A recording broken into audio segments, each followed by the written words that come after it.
He's a sports anchor, reporter at WPBF 25 News in West Palm Beach.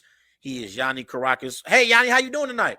I'm well. What's going on? Nothing much, man. I'm just in here talking some sports, man, and ready to preview this Dolphins-Bengals matchup for Thursday night at Paycor Stadium.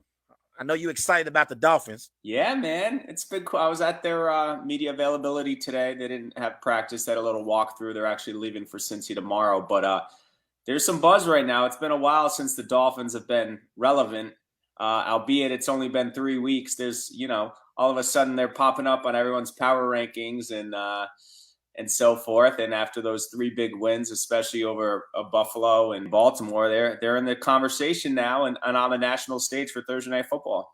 For sure, Yianni. So, I'm here in Cincinnati. I'm not a Bengals fan, though. I'm a Packers fan, but I am here in Cincinnati. And so before we actually preview Dolphins-Bengals, let's go back to the offseason for the Miami Dolphins, Yianni.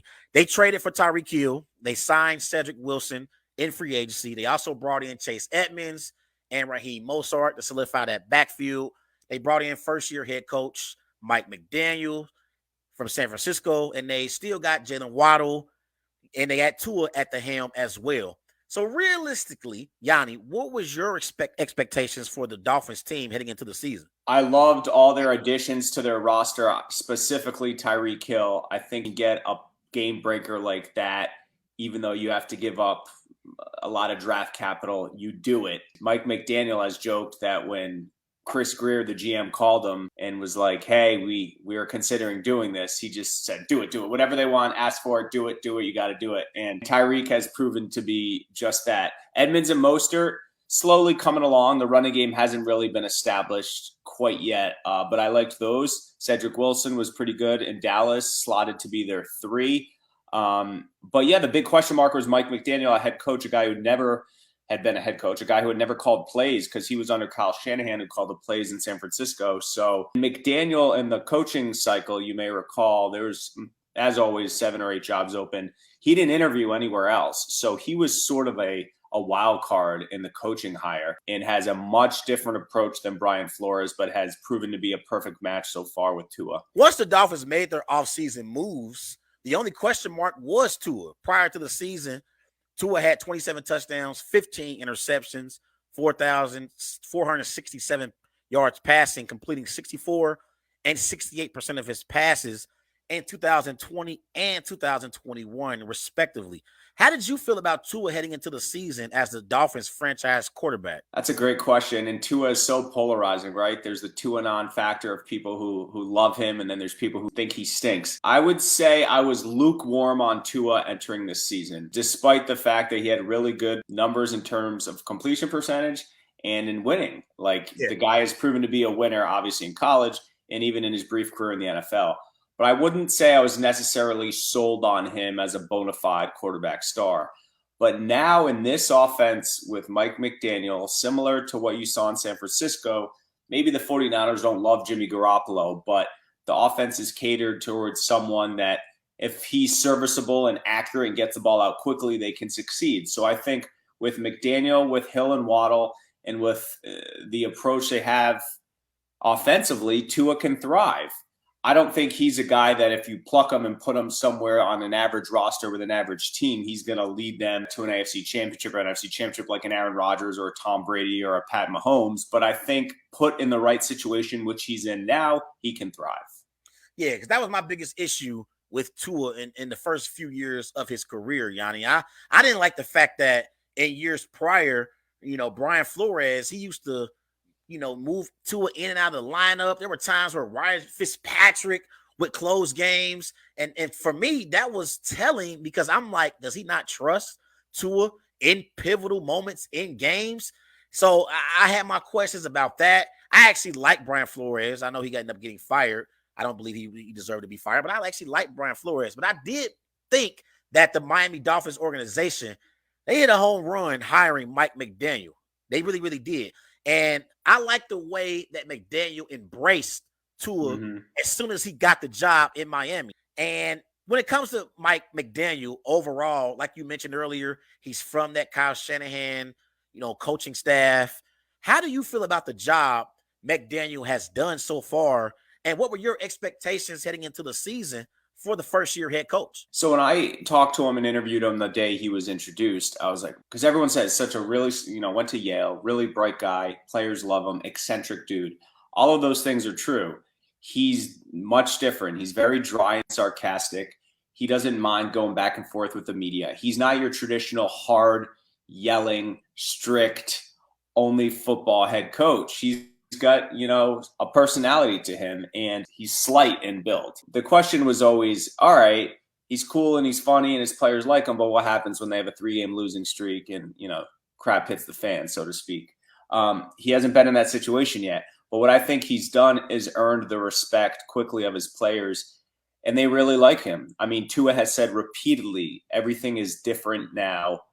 Now, it's no secret he and Brian Flores did not have a great relationship, but he says everything's different now. Even small things like the practice player of the day in training camp got to be the DJ the next day at practice. He would put on his playlist, things like that he's really had. Mike McDaniel makes players believe in themselves, and his whole thing is, I want to put you in positions to succeed, and the players appreciate that. In terms of X's and O's, I mean, they came back in the Ravens game. They won a close game with Buffalo in a chaotic couple minutes. You saw the punt go off the guy's butt for a safety, and then so he's been in some tenuous moments already and thrived so far. Is it going to be smooth sailing the whole way? Probably be some hiccups or two. But if you look at their schedule, the Baltimore, Buffalo, Cincinnati, these 3 games, that's as tough as it gets. So it gets softer in the middle of the season. So I had the Dolphins making the playoffs before the year. I think obviously now it's easy to say they will because they're 3-0, but I would say he's exceeded expectations. For a head coach, what's better than going 3-0, because then you're getting the buy-in that whatever you're saying is paying off. Agreed. I like the job that McDaniel has done so far with Tua. It seems like McDaniel is a better fit for Tua than Brian Flores was. And honestly, like I said earlier, Yianni, I actually like Brian Flores as a coach. There were a lot of reports out of Miami over the last 2 years, that the Miami Dolphins, they were interested in Deshaun Watson. And, on the field, it is undeniable how great of a quarterback Deshaun Watson is. And I said he would have been an upgrade over Tua. I had my questions about Tua because I said Tua doesn't have great arm strength. He has to be accurate, and he has to basically anticipate, his throws before he actually throws the ball, because he doesn't have great arm strength. He doesn't fit the ball into tight windows. But so far, again, this season, he's been impressive. He has 8 touchdowns, 2 interceptions, 925 passing yards. But I agree with you about the job that McDaniel has done, because I think Tua is in a situation where he knows that his coach trusts him. Yeah. So I have to give a lot of credit to the Miami Dolphins organization for hiring Mike McDaniel. He was the perfect coach for Tua Tagovailoa. Yeah, he's really instilled the confidence in Tua. And you know who else has is Tyreek Hill, because Tyreek came out in training camp and said Tua throws the most catchable ball. And everyone's like, you just played with Patrick Mahomes. But even if he meant it or didn't mean it, the confidence he instilled in Tua and the confidence that Mike McDaniel instilled in him has really helped Tua, because I think he was thinking too much under Brian Flores, and they really did limit what he was going to do as a quarterback. You mentioned Fitzpatrick coming in his first year, and then last year he had some injuries. Jacoby Brissett was coming in. So I think it's a perfect marriage with McDaniel and Tua. We talk about the arm strength, but he's connected on some deep throws this year. And he had a bullet to River Craycraft for a touchdown last week. So some of the throws he gets panned for, people saying tight windows and deep throws. He's proven some of the doubters wrong on that. I still agree he's not going to flick the wrist like Justin Herbert and it go 40 yards on a roll. He is proving some doubters wrong with some of that stuff. Yeah, and honestly though, Yianni, I believe that was a little bit of, hey, I'm here with Tua now in Miami. I gotta pump up my new quarterback from Tyreek. I'm not taking nothing away from Tua, but we know that Patrick Mahomes is a great quarterback in his own right. And so I think that was a little bit of Tyreek throwing shade at Patrick Mahomes a little bit, because he's no longer in Kansas City. And so he had to pump up Tua as well. But let's talk about the team so far this season and the impressive win that they had over the Buffalo Bills Sunday. They beat the Bills 21-19. And coming into the season, Yianni, I had the Buffalo Bills running away with the AFC East. Now, like you, I had the Dolphins as a wild card team in the AFC, but I had the Bills winning the AFC East overall. But the Dolphins, they beat the Bills 21-19 in Miami on Sunday afternoon. So what was your biggest takeaway from that game that the Dolphins won on Sunday afternoon over the Bills? It was a statistical aberration. The Bills had possession of the ball for 40 of the 60 minutes. The Dolphins defenders played 69 snaps, which is like a game and a half. So if you look at the box score, the Bills had all these yards, but they didn't score many points. It doesn't make sense. But a huge play in that first quarter, the Bills go down, score on their opening drive, and they look like, all right, they're a juggernaut. And if you follow the Bills in recent years, they do really, when they're ahead, they sort of steamroll you, but they haven't fared really well in close games. Dolphins get a strip sack. They score moments later, and it's 7-7, and that sort of calms things down. Had that not happened and the Bills gone up 14-0, it maybe could have gone away with them. Yeah. A couple factors in this game. The heat was impacting the Bills tremendously. I was at the game. It was humid in South Florida, as it always is in September. And obviously the Bills were banged up in the secondary. But it's not like the Dolphins offense was doing to Buffalo what they did to Baltimore. Like Tyreek Hill had a modest day.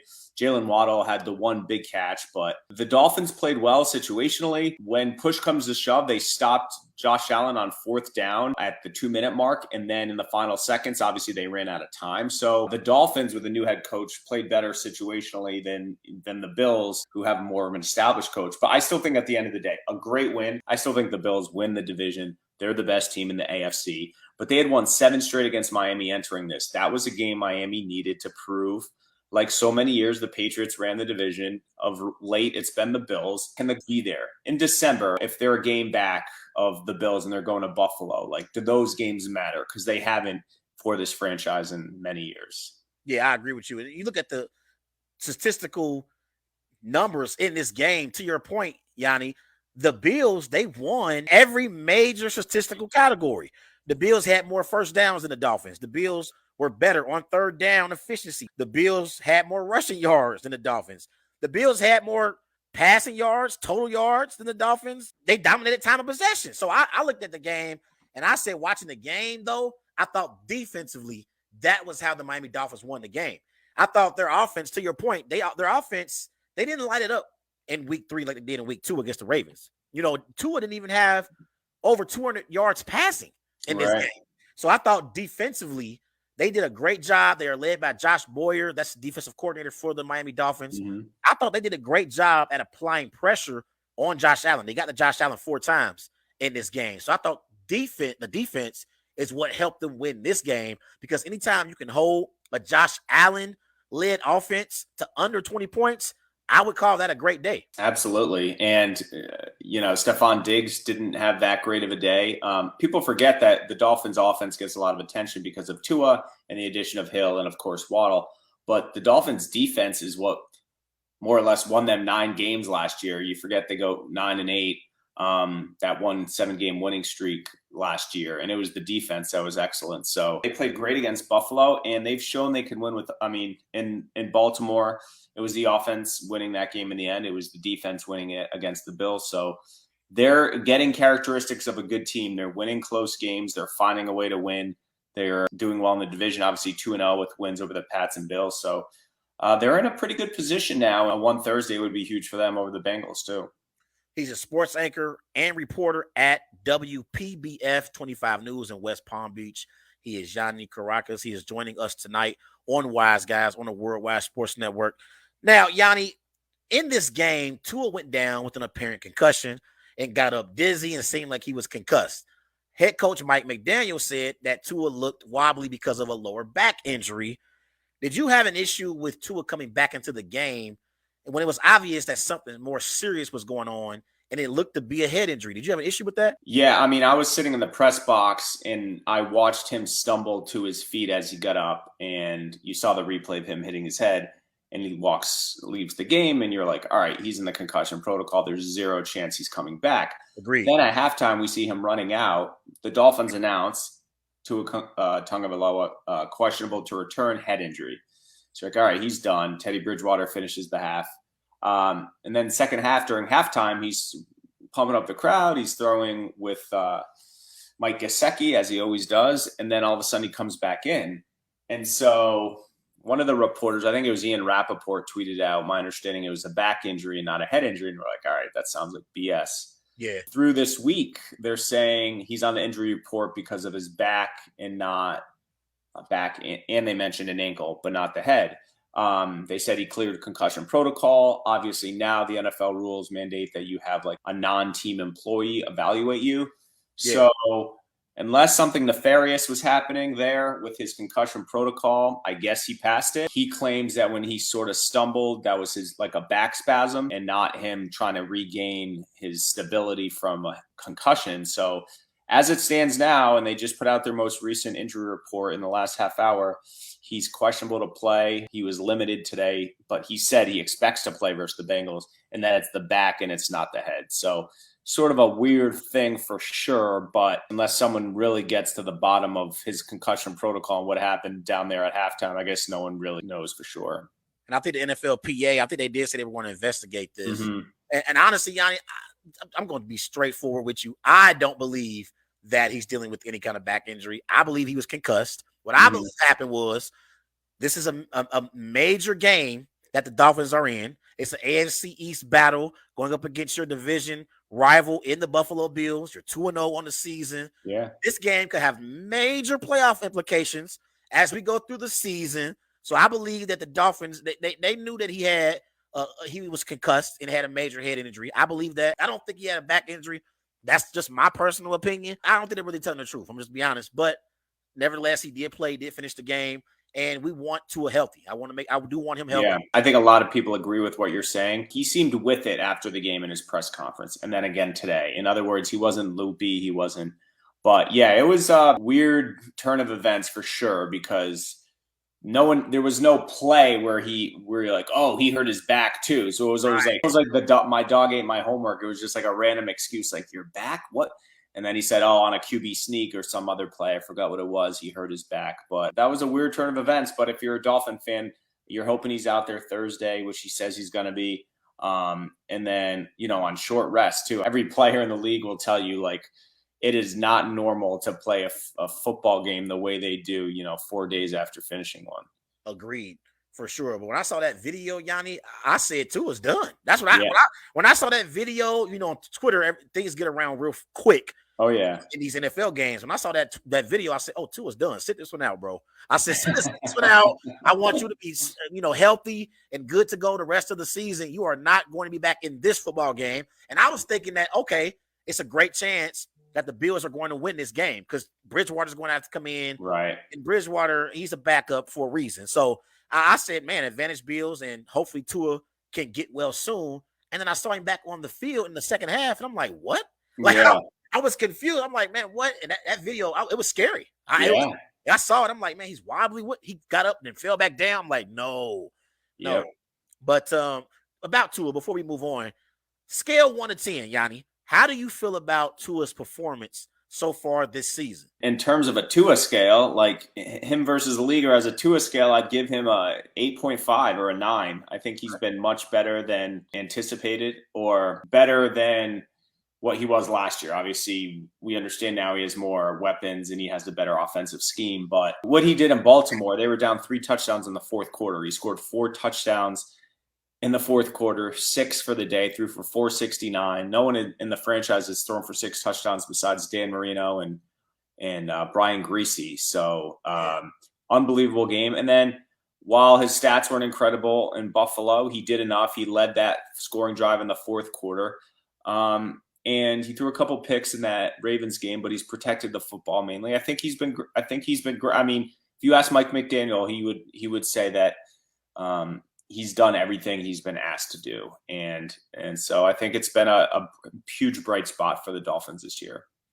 They were trailing 35-14 heading into the fourth quarter. Dolphins outscored the Ravens 28-3 in the fourth quarter. I was impressed. I thought that game was over. So that was a great come-from-behind win for the Miami Dolphins. Now, let's switch gears to the defense, Yianni. Defensively, they are led by Josh Boyer. They held this elite Bills offense to under 20 points. They did give up 38 to Lamar Jackson in week 2. But overall, I believe has been pretty impressive for this Miami Dolphins defense to give up less than 20 points in 2 out of the 3 games so far this season. How do you feel about the Dolphins defense so far in 3 games? Yeah, I mean, I think they would tell you that they gave up way too many points against Lamar Jackson and the Ravens, but that happens a lot when you face Lamar Jackson and the Ravens. They really handled the Patriots in week 1, holding Buffalo to 17 points. I'm sorry, was it 19 points? 19, yeah. Is super impressive. And they have a lot of talent. I mean, you look at Xavier Howard, top 5 cornerback in the league. Second-year safety Javon Holland is emerging as a star in this league. You know, they're getting to the quarterback. Jalen Phillips out of Miami, second-year player, is having a good year. They have a lot of talent defensively. Melvin Ingram's been here 5 minutes, right? This is his first year with the Dolphins. Here is 2 fumble recoveries. Yeah. So they come at you with a lot of guys. And Josh Boyer, who comes from the Belichick tree in New England, he's done a really good job. And they've been clutch. If you can cause turnovers, a perfect situation for the Dolphins defense. No one cares about giving up yards, it's points, right? You can go up and down the field all day. If you don't score, it doesn't matter. So correct, right. They'll take 400 plus yards that the Bills drove on them and take those 19 points all day long. So they've been solid so far. Now let's look ahead to Thursday night's primetime matchup between the Dolphins and Bengals. Right now, Yianni, the Bengals are 4-point favorites, and they are fresh off a 27-12 win over the New York Jets in week 2.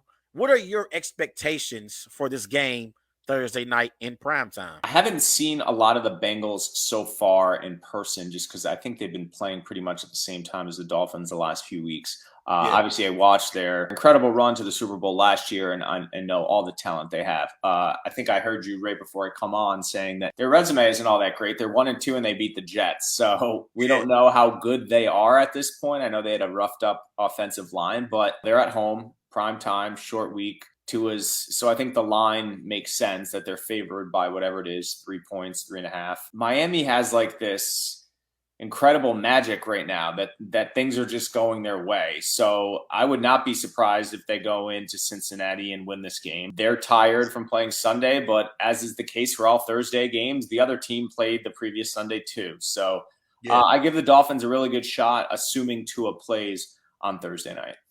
Yeah, see, I also think it's pros and cons to playing these Thursday nights games, right?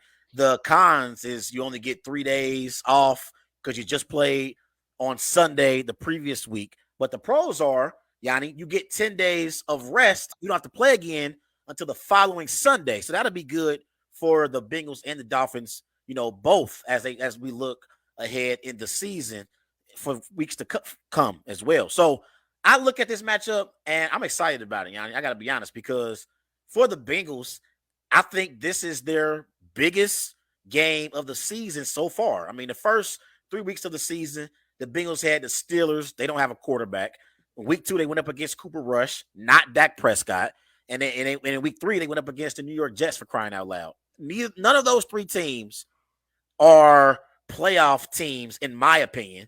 And so they haven't faced a caliber of quarterback like Tua. Tua will be the best quarterback that the Bengals defense has faced so far this season. That's why I wasn't really impressed with the Bengals beating up on the Jets, because it's Joe Flacco. He's past his prime. It's the Jets. Come on, give me a break. Now you're going up against the Dolphins' elite offense. They got 2 receivers like Jalen Waddle, like Tyreek Hill. They got a nice running back committee in Edmonds and Mostert in the backfield, and you got Gesicki at tight end. So I think this is the best offense that the Bengals defense has faced so far this season. It's going to be a great test for the Bengals defense going up against this Dolphins offense. Yeah, I think Miami will score some points on Thursday. They didn't have a tremendous performance against the Bills offensively, but I think Tyreek Hill is eager to go against Eli Apple. He was talking junk to him already post-game on Sunday. I saw that. And I actually asked Tua about that today, and Tua, who really keeps it close to the vest and doesn't really say much, was actually like, yeah, Tyreek loves this stuff. He thrives off of it. And then he said, if Tyreek's on Eli one-on-one, I'm going to throw it to Tyreek. So, like, I feel like this is one of those, all the players will tell you every game is the same. They prepare the same way. But obviously Tyreek Hill's circled it on his calendar. Whether or not he knew they were even playing the Bengals before Sunday, no one even knows, because he acted surprised when he was asked, did you know who you're playing on primetime Thursday? But what Mike McDaniel was saying today is, oh yeah, our guys are tired and battling back from Sunday, but he's like, he mainly just excited to play again Thursday. I think this Dolphins team has a really good vibe right now. They're sort of buying into their success in the process of winning these games. And so I don't think they're going to go to Cincinnati and be afraid, so to speak. And to your point, it's no fault of the Bengals who they've played. Like, you play who's on your schedule, but this will be the best offense that they see by far. So if Mike McDaniel can be in the lab for these 3 days and design some cool play calls, I think they can get some points on Cincinnati. Yeah, I agree. Again, I think I said the first 3 weeks of the season, the Bengals defensively, they haven't impressed me. I mean, they went up against Mitchell Trubisky. Week 2, you go up against Cooper Rush. Week 3, Joe Flacco. Come on, give me a break. So this is going to be a big time test for that Bengals defense. And let's switch gears and talk about the Dolphins offense. And you mentioned it earlier. So far, the offense hasn't rushed for over 100 yards yet this season. They got Chase Edmonds. They got Raheem Mostert.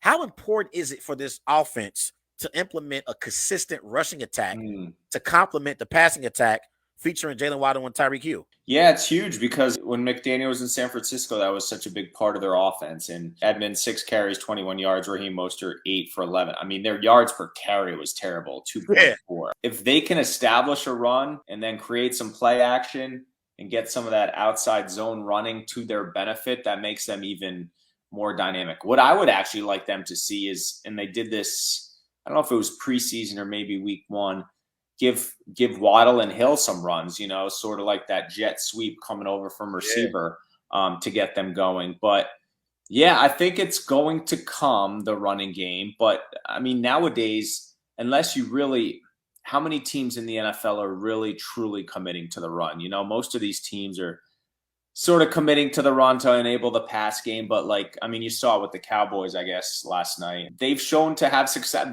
The running game hasn't even gotten going yet for the Dolphins, and they've had a lot of success offensively. So when that comes, they'll be even more dangerous. But McDaniel has proven to be a pretty creative play caller. So I'll expect them to use their running backs creatively in the future.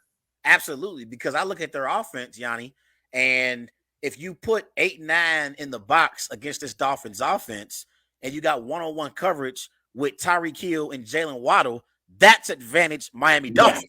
Yeah. So, I mean, you can't guard neither one of those receivers one-on-one. So if they can establish the running game with Edmonds and Mostert, I believe it would take this offense to another level, and they could be an elite offense that could complement that defense that's been playing well in the first 3 games of the season. So I think it's important to be able to establish the running game if you Mike McDaniel and Tua, because it's going to open up the passing game for your elite weapons in Jalen Waddle and Tyreek Hill. And the other wild card that has been interesting is Mike Gesicki, because they franchise tagged him. And then he, I wouldn't say had a bad training camp, but he was playing with backups in spring training and preseason games, because in that offense McDaniel has, like you saw with George Kittle, there's really a emphasis on tight ends that can block. Gesicki pretty much considers himself a receiver. He hasn't blocked much in his whole career. So he had a touchdown in the Ravens game, a leaping grab, just I think 1 catch last week. But how they use or integrate the tight end will be interesting, because he's on the franchise tag making whatever it is, $11 million. But they're trying to figure out, was he on the trading block? Are we keeping him? Are we going to profile him in the offense? So that'll be an interesting thing, how his role develops. He's a sports anchor and reporter at WPBF 25 News in West Palm Beach. He is Yianni. He is joining me tonight on Wise Guys. A couple more questions for you, Yianni. Talking about the offense before we switch gears, is there an X factor for this Dolphins offense to be on the lookout for in this game? I would say it's Tyreek Hill, because what he did in the Ravens game, he and Waddle both had 2 touchdowns, 180 yards or whatever. If he can stretch the field, if you can have those long plays, that does so much for the Dolphins, the chunk yardage. And in that Ravens game, I think he had 11 catches. If you can just get him the ball in space and let him run, he can be so dynamic, as we've seen for so many years. So when Tyreek goes off, good things happen, and it usually leads to wins. So he wasn't targeted all that much in the Bills game. Let's see, he had just 2 catches for 33 yards. So I expect him to have a rebound performance. And anytime you can get those big chunk plays or those big long touchdowns, that does so much for the offense. So you don't have to labor down the field 10, 12 play drives to get it in the end zone. So and that was key for them in the Ravens game. So obviously my X factor is Hill, which isn't a creative answer, but it's what I think obviously makes their offense go. Similar to the Miami Dolphins, the Bengals, they have elite skill position players on their side of the ball as well. Yanni, they got Jamar Chase. He's a top 5 receiver in my eyes right now. You got T. Higgins, one of the best young receivers in the NFL. You got Tyler Boyd, one of the best slot receivers in the NFL. And Joe Mixon, I believe when he's at his best, he's an elite running back. So what do you believe the game plan should be defensively for defensive coordinator Josh Boyer? Yeah, I think just try to be aggressive and try to get to Burrow and try to sort of infiltrate that offensive line. The Dolphins have done a good job of getting to the quarterback, so I expect them to bring as much pressure as they can without being too vulnerable on the backside because of those dynamic receivers, obviously Chase being most. If you think Xavier Howard can sort of lock up or as best as you can lock up a one receiver, then I think that allows the guys in front to maybe get to Burrow. Yeah, because I don't think he can necessarily lock him up. Right. I think he might be able to contain him. You know, contain's a better word, Yeah, contain, because I believe it's hard to lock up these elite receivers like Devontae Adams, like Jamar Chase, like Cooper Kupp, Tyreek Hill. It's hard to lock them up for a whole entire 60 minutes. But I think if he can contain Jamar Chase and give that Dolphins front 7 time to get after Joe Burrow, I think that could be a recipe for success for Josh Boyer and this Miami Dolphins defense, Yianni, because I believe that Bengals offensive line, they have been the weakness of their team so far. And that was supposed to be the strength. You know, they brought in Ted Karras, they brought in Alex Kappa, they brought in Lyle Collins as well. That was supposed to be an upgrade in the offseason that they addressed. And in the first 2 weeks of the season, they gave up 13 sacks. They gave up 2 sacks in the matchup against the Jets in week 2. So if that Dolphins front 7 or even their front 4 without applying pressure, if they can get after Joe Burrow, I think that could be a key in this matchup for the Dolphins to be able to come away with the win on Thursday night for sure.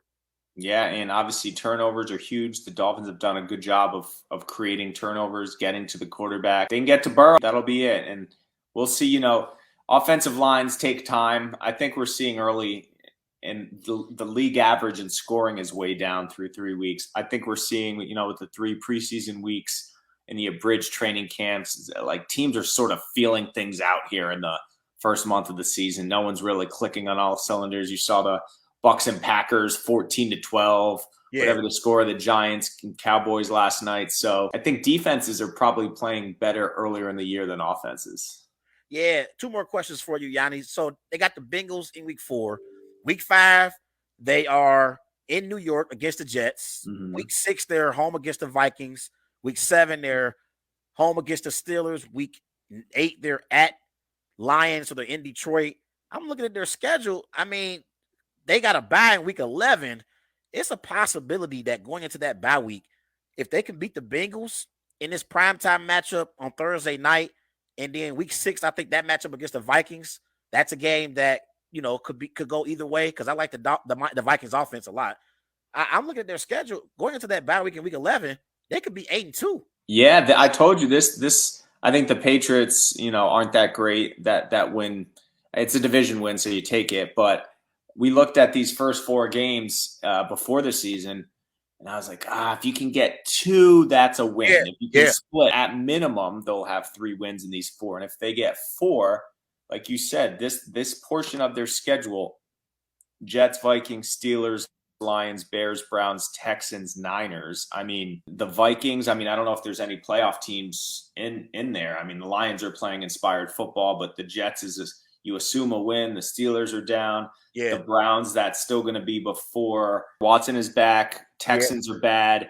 Niners are sort of touch and go. And then they have a stretch there that's pretty tough at Chargers. Let's say Herbert's healthy, at Bills versus Packers. So that's a 3.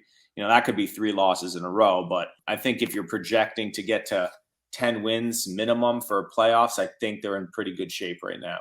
Yeah, well, I think that whole 4-week stretch, week 13 through week 16, they're at 49ers, at Chargers, at Bills, home against the Packers on Christmas. Yeah. Those are 4 tough games. Those are all 4 losable games. I mean, it really is. Those are tough ones right there. That's why I believe you got to pile up these wins in the early part of the season so you can leave yourself room for error later on in the season. And the AFC is tough. I mean, it's tough in the AFC. It's a lot of teams in the AFC that are good this year. So I think, again, it's going to be important for them to be able to win games like Thursday night against the Bengals and then beat teams like the Jets and then the Steelers and Lions and Bears and Browns. You got to take care of business against those teams. But, so I think this is a big-time matchup. So, Yianni, it's prediction time. All right. So who wins this game Thursday night in Cincinnati? Dolphins, Bengals. Who you got? All right, I'm actually going to go with the Dolphins. Get a little road upset action. I think they will get to Burrow a little bit, disrupt him. I still think he'll get his in some respects, but maybe first force a turnover too. And I think the Dolphins, assuming health for Tua, will be able to move the football on their defense. I think Tua will have a nice game, get it to Waddle and Hill, and I think the running game will sort of come to life a little bit. So I haven't seen the Bengals play a good football game yet. So I'm going to go with the team that has the best schedule. The best resume, and that's the Dolphins in the NFL. I like Miami. What's your score? 27-23. Now, just so my Cincinnati listeners, family and friends, just so they know, Yianni, you do respect the Bengals, right? Of course. Okay. Of course. So you could just say that's a homer pick since I cover the Dolphins. Okay. I just want to make sure that you do respect the Bengals. Before you get out of here, can you let everyone know where they can, follow you on social media? At WPBF_Yianni, which is YIANNI. I'm on Facebook, Yianni Kourakis, WPBF, and Instagram at Yianni Kourakis. Check me out on TV on the ABC station here in West Palm Beach. Now, will you be in town in Cincinnati for this matchup? No, I'm not traveling for this one, so I will not be there. I'm actually scheduled to be off Thursday, so I'm hoping to watch it on my couch. Oh, okay. That's great. How about you? Yeah, I'll be down there. Actually, I'll be down there. I don't think I'm going to go to the game, but I'll be down there, talking, with some Bengal fans and pre-gaming, talking to some fans, getting some predictions from Bengal fans. And what's the weather like up there? It's actually going to be nice. I looked at it earlier. It's going to be clear for Thursday's game. It's supposed to be 67. So it's going to be pretty nice for this matchup. So I'm looking forward to a great AFC battle between Tua and Joe Burrow, Dolphins, Bengals. I'm looking forward to this matchup. Yianni, I got to be honest. I'm really looking forward to this because we got 2 teams that I believe are 2 true contenders in the AFC going up against each other. So I'm definitely looking forward to this one. Yeah, it's going to be a fun game. Excited to watch. Obviously, the AFC champion Bengals. Dolphins are trying to get to that and hopefully mimic what Cincinnati did last year, which was a team that pretty much did nothing significant the year before and, really put it together for one season and get all the way to a Super Bowl. He's a sports anchor and reporter at WPBF 25 News in West Palm Beach. He is Yianni Kourakis. Yianni, I appreciate you joining me tonight on Wise Guys. I want to bring you on again sometime later on in the season, and I definitely would love to bring you back on and talk some Dolphins football. Sounds good, man. Thanks for having me.